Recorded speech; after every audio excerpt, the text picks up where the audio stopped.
मोहतरम नाज़रीन आदाब, जी टुडे न्यूज़ में आप सभी का खैर मक़दम है। बोधन के वार्ड नंबर 23 में काउंसलर मीर नज़ीर अली उर्फ डब्बू की क़ियादत में किनाल की साफ सफाई के इक़दाम किए गए। किनाल में जंगली झाड़ियाँ, कचरा, कूड़ा जमा हो गया था, जिसकी वजह से गंदगी, बदबू और ताफुन फैल रहा था और मच्छरों की अफजाइश में भी बेतहाशा इजाफा हो रहा था और इस गंदगी की वजह से आवाम को भी काफ़ी मुश्किलात पेश आ रही थी। इस गंदगी को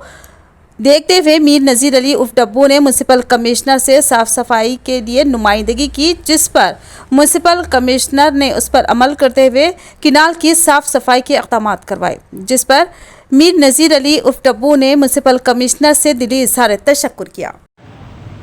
आज बोधन म्यूनसिपालिटी की जानिब से जो शक्कर नगर वार्ड नंबर 23 में जो किनाल में काफ़ी हद तक गंदगी हो चुकी है, चेयरमैन साहब को बोलने के बाद अल्हम्दुलिल्लाह आज काम शुरू होगा और इसके लिए हम तहे दिल से म्यूनसिपल काउंसिल का और चेयरमैन साहब का तहे दिल से शुक्रगुजार है, जो कि मच्छर और गलीजात बहुत हो चुके हैं। आने वाला मौसम बारिश का भी है और मैं आवाम से भी गुजारिश कर रहा हूँ कि उसमें कचरा मत डालिए और इंशाअल्लाह उसको साफ़ सफाई पूरा कर देने के बाद उसमें ब्लीचिंग मार के साफ़ सफाई करेंगे इंशाअल्लाह।